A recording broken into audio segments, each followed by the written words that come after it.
Les femmes africaines de la diaspora sont très mal polies. On ne doit pas les épouser parce que quand elles viennent ici, vous savez quoi? Elles veulent montrer qu'elles connaissent la loi plus que les natifs du pays. Elles veulent montrer que c'est elles qui sont ci, que c'est elles qui sont ça. Parce que, elles commencent déjà par gagner de l'argent. Elles voient le dollar, vous voyez le taux du dollar. Donc, quand on convertit le dollar en CFA, la valeur que ça donne. Donc, elles commencent par avoir le gros bras comme ça, là, le grand dos large comme ça, juste parce qu'elles commencent par gagner beaucoup d'argent. Elles veulent montrer aux hommes qu'elles peuvent compter sur les aides du gouvernement pour pouvoir s'en sortir avec ou sans hommes. Du coup, on ne les épouse pas. On doit les laisser comme ça. Elles n'ont qu'à finir vieilles filles. Les hommes vont même préférer aller épouser des Américaines que d'épouser les femmes africaines. Non, nos soeurs, quand elles viennent ici, elles exagèrent. Why? On n'a qu'à se dire la vérité. On ne peut pas exagérer jusqu'à ce point. On se retrouve juste après le générique.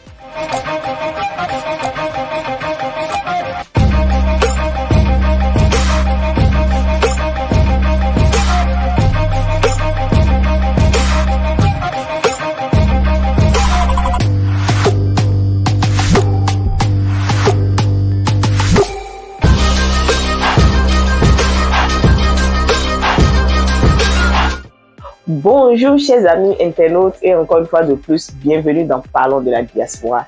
Si tu me découvres grâce à cette vidéo, mon nom c'est Lucrèce Messessi, je suis une passionnée de tout ce qui touche la vie de la diaspora. De quoi parlons-nous sur cette chaîne? Nous parlons de l'immigration, de la vie en Occident, de comment la diaspora africaine de l'Amérique du Nord et de l'Europe arrive à s'intégrer et de comment réussir à investir en Afrique tout en restant à l'extérieur. Si tu es aussi intéressé par nos sujets, abonne-toi à la chaîne et n'oublie surtout pas d'appuyer sur la cloche de notification pour ne rien manquer. Merci. Et oui, chers amis internautes, on ne doit pas épouser les femmes africaines de la diaspora. Elles montrent trop la tête aux hommes. Elles sont très impolies dans les foyers. Elles montrent qu'elles connaissent la loi plus que tout le monde. Elles font beaucoup de bêtises. Elles veulent porter le pantalon comme l'homme. Or, c'est l'homme qui porte le pantalon dans le foyer. Nous venons de l'Afrique, nous venons avec nos traditions, nos mœurs et tout. Donc, la femme ne doit pas venir ici monter la tête à l'homme et lui montrer qu'elle aussi, elle peut porter le pantalon juste parce qu'elle a commencé par chercher l'argent. Je dis absolument non. En réalité, cette conversation, c'est une conversation que j'ai eue avec un ami qui me racontait son vécu. Et cet ami me disait tout ça là en fait. Oh, moi je ne veux pas épouser une femme africaine de la diaspora parce qu'elles viennent ici, elles sont ci, elles sont ça. Je dis ouais, c'est vrai. Ok, d'accord. Il a dit tout ce qu'il voulait dire.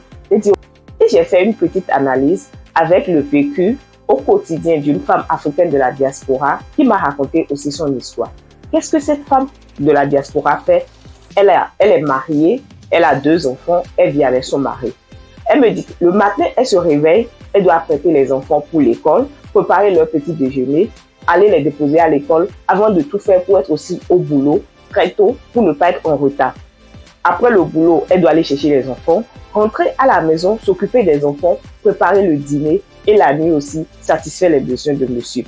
Voilà cordialement ou tout simplement le vécu de cette dame. Comme beaucoup le savent déjà, ici en Occident, c'est difficile de trouver des aides parce qu'il n'y a pas la famille, il n'y a personne pour aider. Donc, c'est elle seule qui doit s'occuper de tout. En réalité, le vécu ou le quotidien d'une femme africaine de la diaspora est comme le parcours du militaire.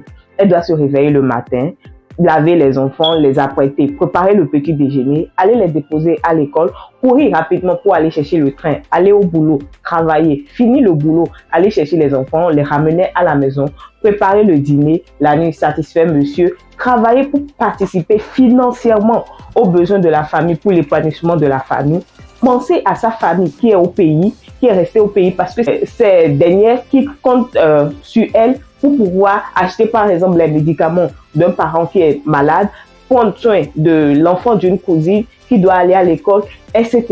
Et ces jours de repos encore, laissez-moi vous dire, elle doit aller faire la lessive parce qu'il n'y a personne pour l'aider. Elle doit aller faire la lessive, arranger la maison.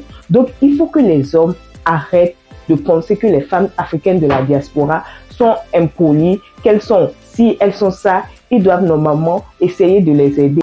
Or, les femmes africaines restées au pays reçoivent souvent de l'aide, soit de la domestique ou soit de la famille pour pouvoir faire les besoins des enfants, prendre soin des enfants, les déposer à l'école. Chose que la femme africaine de la diaspora n'a pas. Donc, il est temps que les hommes arrêtent de penser que les femmes de la diaspora ne sont pas soumises parce qu'elles n'acceptent pas les mêmes réalités que les femmes africaines qui sont restées au pays acceptent.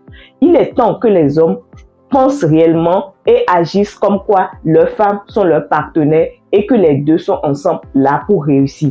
De la même manière que l'homme est venu ici pour se chercher et réussir, c'est de cette même manière que la femme aussi est venue se chercher et réussir et aider sa famille à la maison.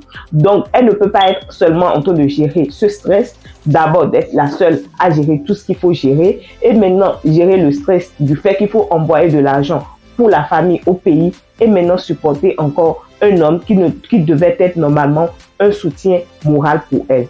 Il est temps que nos mentalités changent. C'est pas que les femmes africaines de la diaspora, quand elles viennent ici, elles changent. Non, les réalités sont tout autre chose. Merci d'avoir suivi cette vidéo. En attendant de vous retrouver pour une autre nouvelle vidéo, je vous envoie beaucoup d'amour chez vous.